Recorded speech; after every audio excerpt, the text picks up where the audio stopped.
Okay, so we just talked about writing the passages.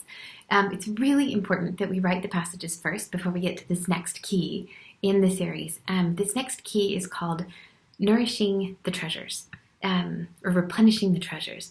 Now, a lot of times I really want, when I have somebody who is really weak and really run down, the first thing I want to do is nourish them and give them the tools to be well again, so that they have the energy that they need. But we have to unlock those passages first, because it's like a traffic jam. You know, if we throw a bunch of great, really fast cars on a freeway that is already jammed up, fast cars aren't going to make the freeway go any faster. We have to get the traffic moving before the fast cars can get in there and do the work that they need to do. Before the ambulance can get down the road and save somebody, we have to open up those passageways. So go back and visit that video quickly before, if you haven't seen that one. And today we're going to talk about replenishing the treasures.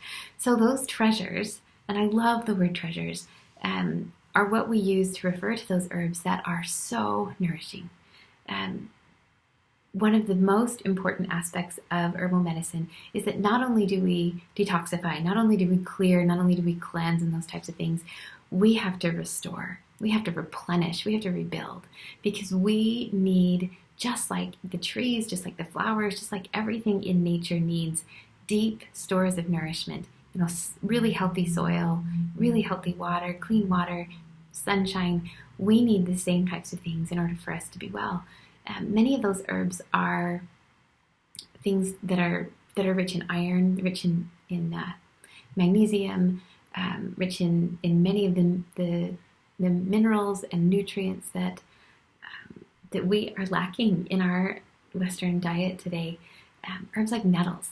Nettles are wonderful. They're high in minerals, they're high in nutrients, and they really nourish the blood. And we know that if the blood is nourished, and the blood is a passageway, is something that goes through the passageway, then it can nourish our organs and help us to become stronger, and to help us to become, our organs to become more supple. It helps improve our skin quality as well.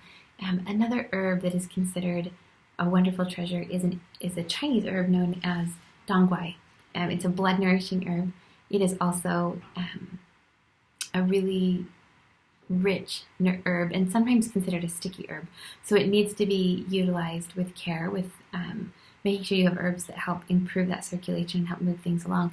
But it's super nourishing, and it's one that I regularly include in many of the formulas that I recommend for women who are struggling with bowel health, who are struggling with skin health, who are struggling with energy. We have to deeply nourish those treasures. And a third herb that we love to draw on is one called shatavari. It's an ancient Ayurvedic herb.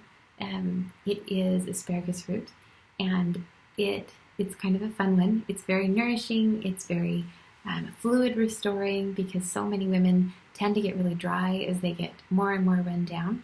And it's one that helps to replenish those vital fluids, so that we can do the work that we need to do and keep our bodies young and supple, and our skin young and supple, and be able to have healthy,